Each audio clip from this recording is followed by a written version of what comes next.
Muito bem, vamos dar continuidade ao nosso curso Redação Concurso. E nesta aula eu converso com você sobre os sinais de pontuação e, claro, sobre a vírgula. Professor Marcelo Braga, a minha maior dificuldade é exatamente fazer uso da vírgula de forma correta nas minhas redações. Então, a partir de agora, pode ficar tranquilo. Você irá aprender, tá certo, a usar a vírgula de forma correta. Então, o seu texto ficará muito bem pontuado. Bom, é isso aí. Na aula anterior eu conversei com você sobre translineação, acentuação gráfica e também a crase, perfeito? Então vamos à nossa aula de pontuação, sinais de pontuação. Redação, concurso, sinais de pontuação. Deixo claro que eu não vou estudar aqui com você ponto de interrogação e o ponto de exclamação, certo? Os demais nós vamos estudar. Os sinais de pontuação, como ponto final, vírgula, ponto e vírgula e dois pontos, são utilizados na fala para representar uma pausa. Já o ponto de exclamação e o ponto de interrogação são utilizados na entoação da frase. Perfeito? Você está entendendo? Interrogação. Não entendeu? Exclamação. Então, para entoar, tá certo? E os demais sinais exatamente para dar essa pausa, que é a maior dúvida no momento da escrita, correto? Na escrita, além de se atender aos aspectos sintáticos, os sinais de pontuação expressam os nossos anseios e emoções, ou seja, o sinal de pontuação, ele, além de atender essa condição sintática, isso quer dizer o quê? Os sinais de pontuação estão relacionados à sintaxe, perfeito? Também ele expressa os nossos anseios e emoções, ou seja, tem relação semântica. Então, a pontuação, o que quer dizer é que os sinais de pontuação têm relação sintático-semântica, perfeito? Muito bem. Então, vamos para o primeiro sinal de pontuação, que é o ponto. Utiliza-se o ponto para encerrar o enunciado. Frase ou período. A economia brasileira encontra-se em crise. Perfeito. Embora se reduza a maioridade penal, os crimes envolvendo menores não cessarão, pois o foco do problema está na estrutura organizacional e familiar. Ponto. Esse período sintático é muito maior do que o anterior. No primeiro, você tem apenas uma frase verbal. No segundo, você tem um período composto. Perfeito? Muito bem. Eu utilizo também o ponto para reduzir o período. Como assim, Marcelo? Veja bem. Eu quero omitir um conector. Então, eu percebi que naquele momento, se eu reduzir o período, não vou causar nenhum atrapalho semântico para o meu leitor. Ele vai compreender, tá certo? Que eu usei aquele ponto exatamente para reduzir o período. Em vez de ficar um período alongado, eu encurto o período. Por exemplo, as provas existentes são suficientes para incriminá-lo. Defendê-lo não será tarefa tão fácil. Ok? Então, não será tão fácil assim. É isso que ele quer dizer. Então, veja bem. As provas existentes são suficientes para incriminá-lo. Mas, para defendê-lo, não será tão fácil assim. Okay? No entanto, então ele optou o conector, então ele pontuou, tá certo? E fez um novo período sintático. Entendendo que, mesmo ele pontuando, você percebe que há uma relação de dependência entre os dois períodos sintáticos e a ideia semântica é exatamente a ideia de contraste, né? Isso não ficou muito claro, tá certo? As duas orações, Marcelo, tem subordinação? Claro que não, você tem aí coordenação, tá? É um período coordenado, tá certo? Você tem uma coordenação. Agora, o que ele fez foi somente ocultar, mas semanticamente você percebe a relação de dependência entre os dois enunciados. A ideia é de contraste, de oposição, perfeito? Usa-se também o ponto em abreviaturas. Vossa Excelência sabe que não devemos omitir os gastos públicos. Dois pontos. Utilizam-se os dois pontos para indicar uma enumeração, ou seja, um aposto enumerativo. É importante destacar que apenas três coisas são de interesse do nosso rei: riqueza, poder e fama. Introduziu uma oração apositiva. Eles só tinham desejo, dois pontos, que as crianças fossem sempre muito espontâneas. Iniciar uma citação. Você que gosta de fazer citação no seu texto, né? Então, quando você inicia a citação de forma direta, você usa os dois pontos. Recorda-se uma frase de Gandhi que ele afirma, dois pontos. O fraco nunca pode perdoar. Perdão é atributo dos fortes. E se você quiser fazer na ordem, no caso, em vez de ser a citação direta, indireta, como seria? Simples. Recorda-se uma frase de Gandhi em que ele afirmava que o fraco nunca pode perdoar. Perdão é um atributo dos fortes. Então, você retirou a citação direta e colocou a indireta. Nesse caso, você não usa aspas, nada disso, tá bom? Você pode optar. E aí não usa mais o sinal de 2 pontos, perfeito? Isso, citação indireta. Na citação direta, você utiliza os 2 pontos e também as aspas. Introduzir o discurso direto, fala da personagem, né? Em uma outra ocasião, assim disse Dona Zeca, não desejo nada mais nesta vida, senão a paz e a saúde. Então, você coloca os 2 pontos, o travessão, para indicar ali que a fala da personagem, né? Então, você coloca ali o discurso direto, perfeito? Tá certo? Então, nesse caso, você também deve utilizar 2 pontos. Ponto e vírgula. O ponto e vírgula pode ser utilizado nos seguintes casos. Veja bem, ponto e vírgula é uma pausa mais prolongada, tá? Então, normalmente, há vários momentos que você utiliza o ponto e vírgula. Deixa eu explicar só um ponto aqui que é fundamental, né? Para você compreender bem. Você pontua com o objetivo de facilitar a leitura, tá certo? Claro, do seu leitor. Então, você prepara um texto e percebe que aquele período sintático, a pontuação pode causar dúvida ao leitor. Então, você utiliza sinais de pontuação. Por isso que em alguns momentos, né, em provas de língua portuguesa, não é incomum ele pedir para você substituir uma vírgula por ponto, se pode, né, se pode substituir, mantendo, claro, a ideia de sentido e também a correção gramatical, né? Então, isso pode acontecer. Então, em determinados momentos, você pode substituir um sinal de pontuação por outro.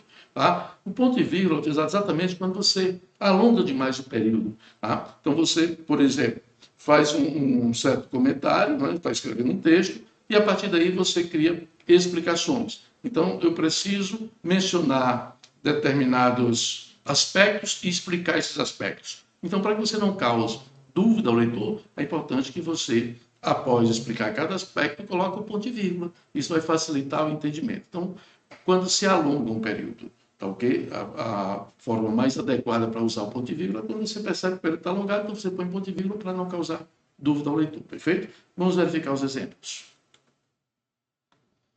Nesse caso específico, olha só. Separar os diversos itens de uma enumeração. Em épocas de crise econômica, é importante levar em consideração os seguintes aspectos. Colocou 2 pontos. Então, já espero que você coloque aqui os aspectos. A elevação da taxa de juros, vírgula. Opa, se tem uma vírgula aí, porque você vai explicar. Responsável pela inflação, ponto e vírgula. A recessão econômica, outra explicação, vírgula. Advinda da ausência de crédito, ponto e vírgula. O desemprego, outra explicação, vírgula. Resultado de uma política excludente, ponto e vírgula. E a incapacidade governamental de lidar com a crise. Pronto.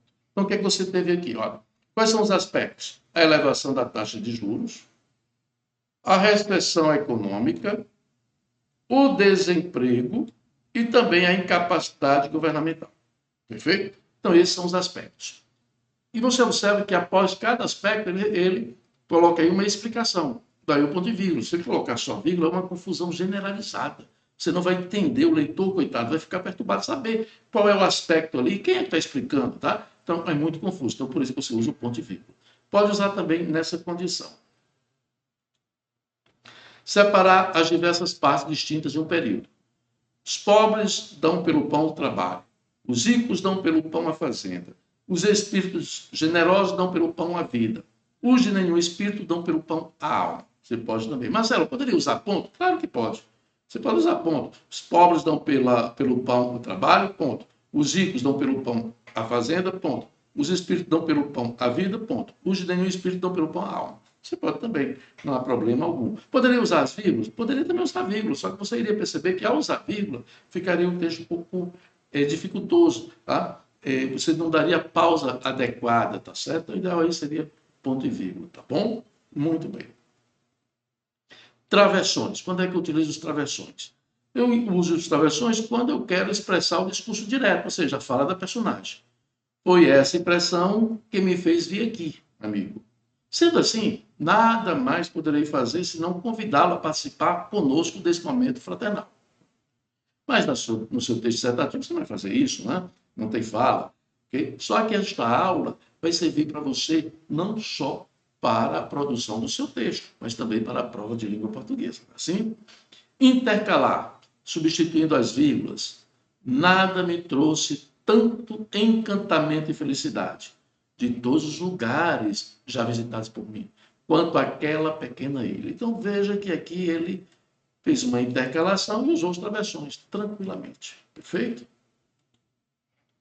Separar aposto explicativo. Você pode separar também. No lugar de usar as vírgulas, você usa o aposto. Deixa eu só destacar isso aqui para ficar bem adequado, para você perceber bem. Pronto. A Bagaceira, famoso livro de José Américo de Almeida, introduz o regionalismo de 30. Perfeito. Após o travessão, poderá ocorrer a vírgula. Quando? Bom, se eu inicio com uma oração subordinada, e quando eu vou para a principal, eu tenho que virgular, coisa mais natural. Inicio com oração subordinada, vírgula, vou para a principal. Se eu inicio com a subordinada e há uma explicação, tá certo? Então, se eu tenho explicação, vai ficar entre vírgulas. Como eu optei por travessões, eu vou colocar travessões e vírgula. Como? Assim. Quando o carteiro entregou o envelope ao major, olha lá, oração subordinada, principal. O susto lhe foi perceptível ao abrir. Então, a oração seria essa. Quando o carteiro entregou o envelope ao major, vírgula, o susto lhe foi perceptível ao abrir. Só que essa parte aqui, olha, esse termo aqui, veja, homem de honra e de caráter ilibado. Perfeito? Então, nesse caso aqui, deixa eu colocar aqui, homem de honra e de caráter ilibado. Pronto. Nesse caso aqui, você vai observar que homem de honra e de caráter ilibado está relacionado a quem? Ao major, é um aposto. Então, como ele utilizou travessões, olha, então agora ele vai usar o quê? A vírgula. Perfeito? Tá? Mas eu vou deixar aqui ilibado, que está relacionado à honra e o caráter, tá bom? Pronto. Muito bem. Parênteses. Marcelo, em algumas situações eu posso substituir os parênteses por travessões? Pode. No caso de explicações, quando as explicações são mais alongadas, tá bom? Tecer comentários ou explicações acerca do que se escreve. Diante da atual situação econômica, em meio a uma crise política já generalizada, vírgula, mesma situação. Por que tem essa vírgula aí? Toda vez que eu usar as travessões eu vírgulo? Claro que não. Tá certo? Aqui tem a vírgula porque eu estou começando com uma adjunto adverbial, olha, diante da atual situação. Perfeito? Adjunto adverbial. Tá? Então eu virgulo por conta disso. Em meio a uma crise política já generalizada, é uma intercalação, que ele poderia usar entre vírgulas, se ele desejasse, tá? Poderia fazer uso de travessões, se ele desejasse, ou poderia utilizar aí o que ele usou, os parênteses. O brasileiro não consegue vislumbrar perspectivas de dias melhores, pelo menos por enquanto. Em especial para o retorno do crescimento econômico do país. Quando você tem orações adjetivas, não é adequado usar nem os travessões, nem os parênteses. Em oração adjetiva explicativa, usa-se a vírgula, tá bom? Muito bem. Indicar informações bibliográficas, aqui é obrigatório, aqui não posso substituir nada, aqui é obrigatório. Eu uso em especial os parênteses para indicar informações bibliográficas dos diversos instrumentos utilizados pelo homem. O mais espetacular é, sem dúvida, o livro. Os demais são extensões de sua visão. Telefone é a extensão de sua voz. Em seguida, temos o arado e a espada, extensões de seu braço. O livro, porém, é outra coisa. O livro é uma extensão da memória e da imaginação. Jorge Luiz Borges, o livro, por aí vai. Também, quando você indica data de nascimento e falecimento, entre vírgulas, perfeito? Ou melhor, entre travessões, obrigatório. Tá? Quando data de falecimento, ou de, melhor, nascimento e falecimento, tá ok? Aí você coloca entre parênteses, correto? Só para frisar, para ficar bem claro. Usa-se obrigatoriamente os parênteses. Os parênteses, quando vou indicar informações bibliográficas, também quando eu vou destacar a data de nascimento e de falecimento. Perfeito? Muito bem. A vírgula na prática, vamos a ela. Veja bem. Nós teremos que entender a vírgula na oração e no período. Perfeito? Você recorda na nossa aula, em uma das nossas aulas, quando eu falei sobre as relações sintagmáticas. Perfeito? Muito bem. E quando eu falei sobre as relações sintagmáticas, eu apresentei exatamente essas relações com o objetivo de você ampliar as informações do seu texto, ok? E também entender a sintaxe da língua portuguesa, né? Que a oração da língua portuguesa possui uma ordem, né? Sintagma nominal, mais sintagma verbal, mais sintagma nominal. E a vírgula é uma relação sintática, perfeito? Então, se a vírgula ela é uma relação sintática, então eu tenho que entender que eu vou usar a vírgula de acordo com a sintaxe, perfeitamente. Tá? Então, o primeiro princípio é usar o quê? A ordem da oração. Pronto. Aí eu vou entender bem. Em especial, quando eu não devo usar vírgula, para nunca mais errar. Perfeito? Então, vamos lá.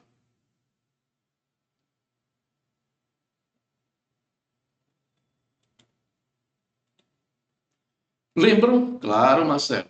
SO igual a SN, mais SV, mais SN, mais SN.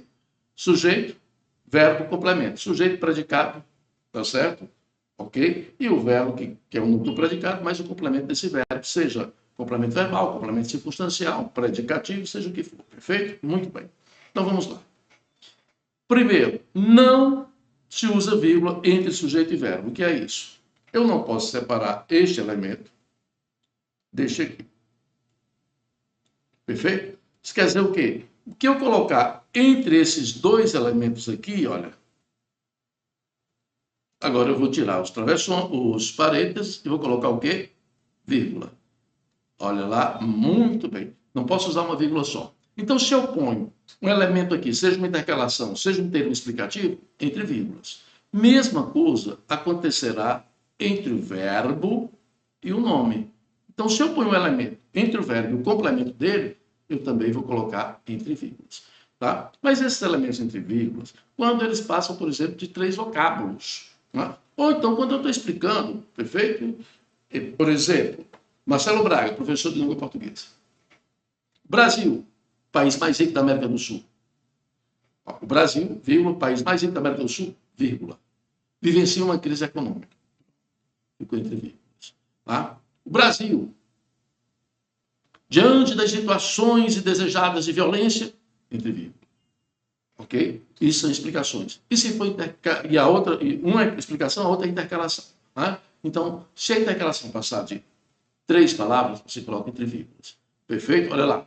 O Brasil vivencia, vírgula, em épocas de crise econômica, vírgula, um desafio político. Opa! O Brasil vivencia, vírgula, em épocas de crise econômica, vírgula, um desafio político. Então, veja que foi uma intercalação. Tá certo? Então, quando houver explicações ou intercalações, você coloca entre vírgulas, para não separar sujeito e verbo. Se você usar uma vírgula só, você estará separando o sujeito do verbo, perfeito? E isso não é adequado. Nem separo o sujeito do verbo, nem separo o verbo do nome e nem o nome do nome, ou seja, o verbo do complemento e o nome do complemento, tá? Complemento nominal, por exemplo, né? Então, veja cá. Entre o sujeito e o verbo, não uso vírgula. Uma política pública redistributiva de renda básica universal, tudo isso é um sujeito, olha. Permite, agora vem complemento, né? Permite ao verbo, complemento. Uma melhora nas condições sociais e econômicas da população. Então, esse período sintático aí, no caso, essa oração, eu não posso colocar vírgula em nenhum local aí, tá tudo certinho. Entre o verbo e o complemento. Convém destacar que, eu não vou usar vírgula, mas normalmente eu paro, né, Marcelo? Quando você usa o que, né? Tem que dar uma pausa. Convém destacar que. Aí aqui vem a oração seguinte. Não ponha vírgula nisso. É o objeto direto. Toda essa passagem. Convém destacar que o processo de avaliação das políticas públicas se apresenta como imprescindíveis. Tudo isso aqui é o objeto direto. Olha. Okay? Como eu tenho um verbo, que aqui é o verbo, ela apresenta-se, não pronominal, então, nesse caso aqui, eu tenho uma oração subordinada substantiva objetiva direta. Tá? Ou seja, objeto direto do verbo, da forma verbal, destacar. Pronto. Então, é o quê? Uma oração subordinada tem equivalência de um termo. Perfeito? Então, é um termo. Não posso separar o verbo do seu complemento. Toda essa oração aí complementa o verbo, a forma verbal, destacar. Então, não separo. Mesma coisa com o nome. Entre o nome e o complemento. Ainda assim, há esperança. Esperança de quê? Aí ele vem. De que haja resistência dos grupos que financiam o evento. Pronto. Então, tudo isso aqui é complemento daqui, de esperança. Então, eu não vou usar vírgula em hipótese alguma. Nada mais do que um complemento nominal. Perfeito? Nesses casos, você não usa vírgula. Só isso aqui já basta para você aprender a usar vírgula. Por quê? Porque normalmente o erro está exatamente na forma de você usar indevidamente. Não se usa, agora usa-se a vírgula, desculpe, agora usa-se a vírgula em explicações, com denotativas, com termos e orações. Denotativas, ou seja, qual seja, isso é o melhor. Por exemplo, os seus benefícios são concentrados, isto é, atende a uma parcela da sociedade. Pronto, se você usar, ou seja, qual seja, isto é, ou melhor, você deve usar entre vírgulas. Aposto. A primeira avaliação, conhecida como ex ante, ocorre antes de iniciar a política pública. Perfeito. Tá? Estou explicando aí a primeira avaliação, né? Muito bem. Das políticas públicas, não é assim? Oração coordenada. Tá? Então, as orações coordenadas, adversativas, explicativas e conclusivas, eu uso a vírgula. Isso provoca grandes debates na arena política. Explicativo, porquanto os poderosos não querem perder o poder, vírgula. Oração subordinada adjetiva explicativa, entre vírgulas. Dentre essas políticas, tem-se a criação de cisternas. Agora, olha a oração, cujo objetivo é armazenar a água das chuvas. Está explicando as cisternas. Perfeito? Com a ideia de objeto de finalidade, né? Muito bem. Intercalações, eu utilizo vírgulas. Qual é a diferença, Marcelo, de explicação e intercalação? Bom, a explicação ela vem também intercalada, né? Mas a diferença é que em intercalação você tem, na verdade, uma circunstância, seja de contraste, né, no caso de concessão, seja de lugar, seja de tempo, tá certo? Então, a diferença é essa. Intercalação é uma circunstância, enquanto que a explicação não. O objetivo dela é explicar o termo anterior ou a ideia anterior. Cabe ao gestor, olha o contraste, a despeito de sua relação com os opositores, incentivar esse projeto. Em orações, no caso, orações intercaladas, né? Seriam as orações, em especial, as adverbiais. O município de Saboeiro decidiu, Saboeiro é minha terra, o município de Saboeiro decidiu, vírgula, para mitigar os impactos desse problema, pela finalidade, né? Implementar uma política pública de renda básica universal. Pronto. Então, essa oração aqui está intercalada. Por conta disso, vírgula. Então, quando é que eu uso a vírgula, Marcelo? Simples, né? Quando eu tenho explicações e intercalações, independentemente de ser uma denotativa, independentemente de ser um termo, independentemente de ser uma oração. Perfeito? Muito bem. Usa-se também a vírgula quando eu inicio com termos preposicionados. Inicio períodos sintáticos com termo preposicionado. Por essa razão, espera-se que haja resistência de alguns grupos. Diante de todo esse caos, as autoridades nada fazem para amenizar o sofrimento da população. Em relação às políticas distributivas, os custos são difusos. No segundo semestre de 2023, a pesquisa revelou que o trabalho doméstico ainda é um setor laboral ocupado predominantemente por mulheres. Pronto. Veja que em todos os casos aí eu tenho o quê? Eu tenho a preposição, logo são prepositivos, então fico. Após essas expressões, conhecidas também como operadores argumentativos. Com isso, em virtude disso, além disso, dessa forma, iniciou o período, pode virgular. Com isso, espera-se que haja resistência de alguns grupos. Em virtude disso, não se pode permitir que a impunidade prevaleça. Além disso, deve-se levar em consideração que os custos são difusos. Dessa forma, constata-se que o setor privado tem a sua parcela de responsabilidade. Nas orações subordinadas, após as orações subordinadas adverbiais, eu uso uma vírgula, tá? Porque normalmente vem invertida. É muito comum você iniciar com a oração subordinada. Por isso que você virgula, porque você inverteu a ordem, tá? Quando o governo pretende reduzir disparidades econômicas, vírgula, é comum a implementação de políticas públicas redistributivas. Para que se possam reduzir os problemas sociais, vírgula, far-se-á necessária uma política direcionada e objetiva. Como não ocorreu nenhuma denúncia, vírgula, o Ministério Público nada pode fazer enquanto referido parlamentar. Simples assim. Tá ok? Vírgula e os conectores. No caso, conectores adversativos. Quando é que eu vírgula? Há três possibilidades. Uso da vírgula antes do conector, o conector entre vírgulas e vírgula após o conector, que é uma vírgula facultada, tá certo? Mas, aos poucos, está se convencionando aí o uso da vírgula. Então, vamos lá. Vírgula antes, quando eu tenho duas orações.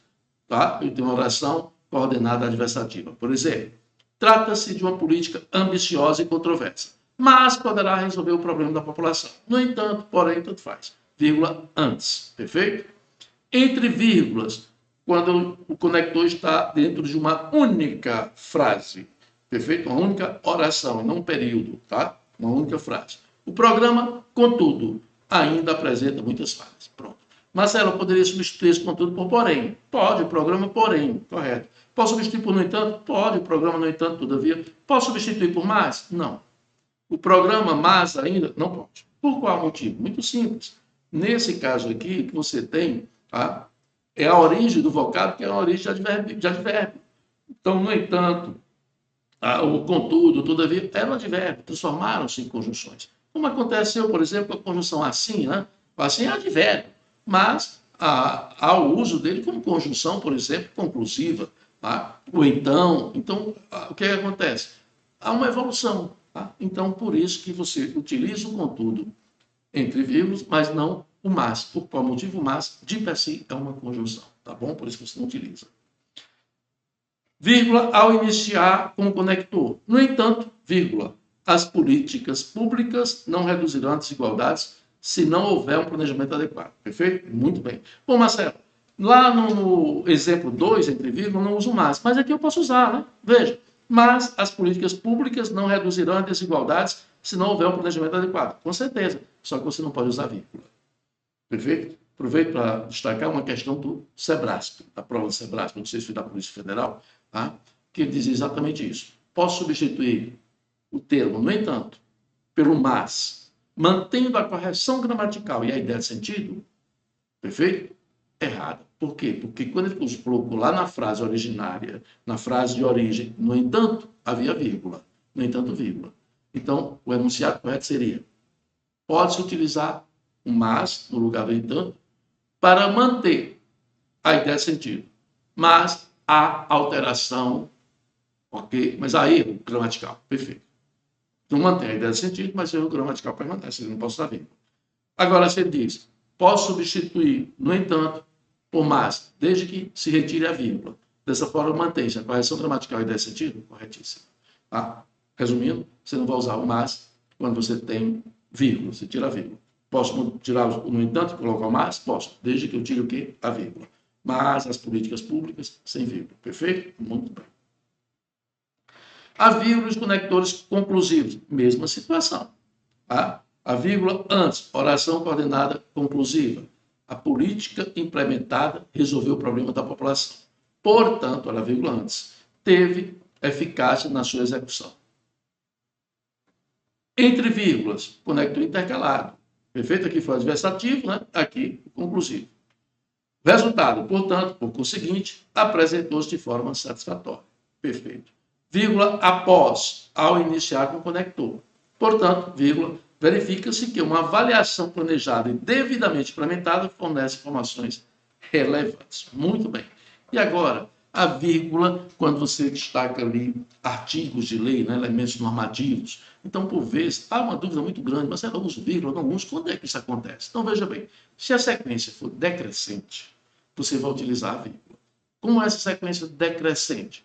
Por exemplo, essa afirmação se encontra respaldada pela Constituição Federal, artigo 5º, parágrafo 3º, inciso 2º, a linha A. Então, decrescente. Comecei com a Constituição.